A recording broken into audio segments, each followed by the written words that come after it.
Hey, what's up? It's Jim, and today I'm going to talk about Wonka. This is an interesting one for me to review because I didn't grow up necessarily with the movie Willy Wonka and the Chocolate Factory. I saw it, it just wasn't like a big thing for me growing up. So, I don't know. This is a bit different for me, and I did see it. We took the whole family, and the kids were a little rowdy and stuff, and I think at one point like my son kept talking and squirming, and then he left, and my wife was like, well, you should not talk when we go back in the theater. And he was like, yeah, no. He was like, sure, no, quiet. And then right when he got back, he like yelled, hi daddy, hi Sophie. So didn't it was a bit chaotic. However, the one thing you're probably like, well, he's not ever reviewed the Paddington movies. I have seen both of them many times. My kids love them, and they're really great. I really like Paul King a lot as a director and what he does with those films, specifically as family films. I think he's really wonderful. And this film has that in it very well as it has what you like about Wonka. And I did rewatch Willy Wonka and the Chocolate Factory, the 70s one, before I saw this, because I hadn't seen it in a while. And I think both how this fits into the oeuvre of Wonka himself, or the kind of movies of Wonka, and I think Paul King's career or filmography is kind of interesting. But I think this is basically just sort of a good time kind of family film for the holidays, and I don't know if it's really being anything more interesting or creative or anything like that. I think it is like a fine sugary treat, but it is nothing, like, it's not saying anything about Wonka. It's not like looking at the character. It's not bringing something new necessarily. But is it entertaining? Did I have a good time? Absolutely. Do I remember any of the songs? A little, not really. It's like very good, and Paul King is like operating on all cylinders as a director. But I think what worked so much better about the Paddington films is they were always very creative. They were always very interesting. There was always something funny and peculiar or weird or strange happening. It always led to somewhere, and you kind of loved it for it.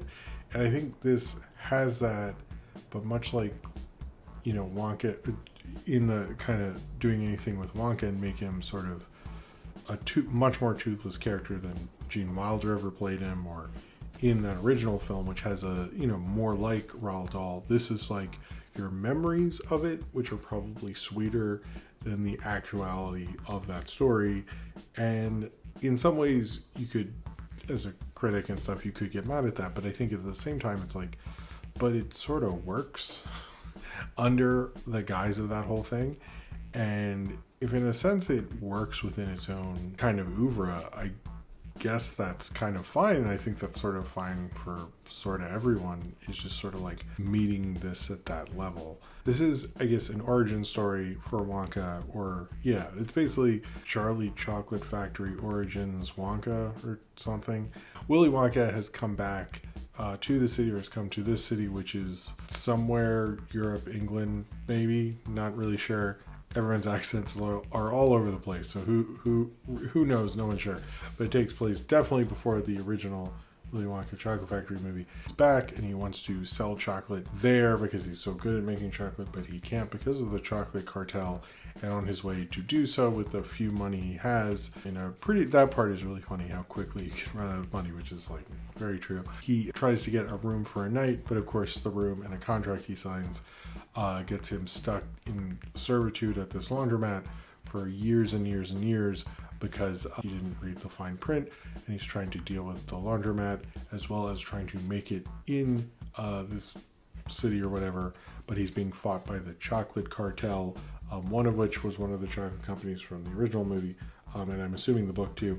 And he tries to figure out their kind of conspiratorial plan to stop anyone from making new chocolate, because they control all, chocolate sort of monopoly in this town, and he has to kind of break through and convince them that he is, the amazing Willy Wonka. I do think this is sort of similar to, I think, something like, I'd say it was a little, remind me a bit of Greatest Showman, which I did eventually see that movie. I didn't review it, but that is sort of about a pretty evil person and makes it kind of light and cheery, and you're like, oh cool, I don't know about that one. But this is sort of in similar light tone, but despite like who Roald Dahl is and the possibilities that the Oompa Loompa thing is a little questionable if you really look into it, I don't think Willy Wonka is as evil as P.T. Barnum, so it goes down a lot smoother. And Paul King is a lot better as a director than whoever directed Greatest Showman, I forget, but he's not as good as Paul King. These kind of blockbustery musicals nowadays, I do kind of like it while I'm watching them, but I do feel like the musicals of classic Hollywood and the musicals we used to have, I would remember more of the songs and more of the instances, and I think that's sort of like a complaint I have over the major ones, even though I think the songs could be a lot of fun and there's a lot of fun in this movie. I'm always confused by that. I feel like the Disney animated musicals are much better at me remembering a song. I wish some of these were good at that, and I don't know about this one. I know like some of them are interesting and fun and stuff like that, but I don't know. Although I did like Chalamet in this. I don't know if he was the greatest song and dance man ever, but I was surprised by his versatility. I don't know if he's necessarily a movie star or a guy who's just in a lot of big IP that does well and he's good in it. I know he doesn't want to do superhero movies, but then he does IP movies, so I was like, I don't know if that's like that different, but whatever. But he's good in it. I've never not liked him, but I've never seen him in a role like this, and I thought he was actually really good. He worked really well with someone like Paul King and kind of made me think more of his versatility than I ever have. And of course I like people like Hugh Grant in his kind of like curmudgeon-y phase, and Keegan-Michael Key's always great. Sort of reminded me of him in Jingle Jangle. I think he definitely has more of a musical fun comedy background. It's interesting to see where him and Jordan Peele have gone off post them. Not really break up, but like going off on their own, and it looks like they're both like living their best lives, but neither of them do Key and Peele stuff anymore. They've gone to like these radical extremes, which is interesting. Maybe just a weird side note I have. I do think, I was reading how Paul King wanted this to kind of complement Willy Wonka and the Chocolate Factory, and I think that's accurate actually. I think this does complement them, but it's sort of like, a special feature on a DVD can complement them. And I do think, like, even though he has like some really cool cast of characters, which reminds me of classic Hollywood, I think there's a lot of cool things going on here, but it does feel like, the Paddington films are his like real cool movies, and like this hit with audiences, but I just don't see it like sticking out to me as much. It doesn't.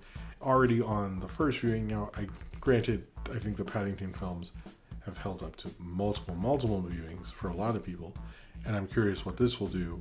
Like, how will we view Wonka in a year or so? I don't see as many people like laughing at something like the end of Paddington 2 or something like that from this necessarily. I see people hearing they had a good time at Wonka. I'm not hearing a specific scene from Wonka brought up the way the other films are. But they have like certain great gags where the security guard is like eating this chocolate, and we see him go through the various phases of the chocolate in this pantomime thing. That was absolutely wonderful. Things with like him and the girl who played Noodle, who was Cal Lang.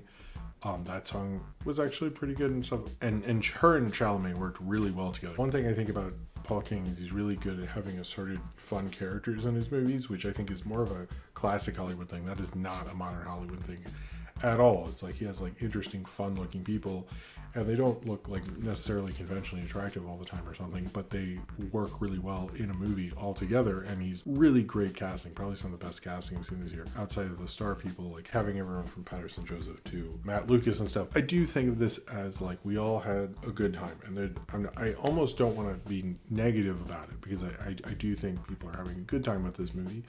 But I do think it's like sort of one of those where you don't necessarily notice that the director is getting worse until a couple of movies later. And this did feel like he worked within the studio system. It worked out. And where he goes next, like this is a pipeline to him either making like a way, this was his hit and he makes a way cooler, like awesome masterpiece next. Or like, we were like, those other Paul King movies were cool, but like those first two Paddingtons were really, really the great thing. And that's sort of how I felt about it. Really, it's like I'm not the biggest fan of the Gene Wilder thing. Actually, as a kid, I like ran out of a screening during the tunnel sequence, that I was watching at a friend's house and actually walked home when I was like 5 and got in a little trouble because I wasn't supposed to walk home alone. But I was like, I wasn't supposed to walk home alone, but I was still like, nope, not doing this. Nope, sorry. And then just like left. And I was like, Jim, you're not supposed to walk home alone. And it was like, I was like just turned 5 or something. And I never watched it until we watched it in school or something. I do think there's like kind of a weird strangeness to that movie. And this movie doesn't have any of that, but it almost feels like people don't want to remember Wonka like that. They want to remember Wonka like this, and maybe that's an interpretation of like our memories of kids of it, but not our reality as grown-ups dealing with it. I did like some of its sort of anti-capitalist message where Noodle's constantly like, the greedy will always outsmart the needy, the greedy will always beat the needy. I forget. But it was, usually about like how against like the established system you are as both a new business owner, someone trying to break it into an industry. Those things are actually kind of interesting and smart and stuff. But I do kind of think this is made to be a fun trifle of a thing. And that's actually kind of wonderful. You don't see films that are like ready. I think there's a lot of films that want to be that and just fail and you forget because they stink. But this is one that kind of like meets you at that level and doesn't, I think, exceed it in any sense of the word. Like, I don't, my kids haven't mentioned wanting to watch this again. Most people I know see it, have a good time, and you kind of like let it flutter off in the air. But it's like kind of like maybe this is what this was made for. Maybe that's like totally okay with this case with Wonka. It's like we have all these like, this is end of the year award season, we have all this heavy stuff, and like Wonka just like comes in, dances about chocolate, and like exits stage left and like gave us a little distraction, and maybe that's kind of cool. I think that's kind of neat. Maybe that's like why Paul King's here, to serve that message, and maybe we're putting too much on this movie. I don't know, but it was fun. It was a fun musical. I think it's got its heart in the right place. Of the modern kind of big Hollywood musicals, it's probably one I ultimately probably liked a hell of a lot more than a lot of them, and it probably deserves more credit for that than it's really getting. So I think I probably like this more a little bit, but I don't think I think there are greater things that Paul King could use his style for than just this, but getting this was, a fun day at the movies with my family, and I think that's fine. I think it's fine. It's sort of like, I'm fine with this, but I think I would like to see more from Paul King than just being fine, because he's a lot more creative and interesting of a director than using all his energy to make something that we kind of all just collectively are happy with and doesn't sort of stick around as much as the Wonka candy in this movie usually does for people. So if you have seen Wonka and you would like to talk about it, then comment below in the comments and subscribe if you would like to.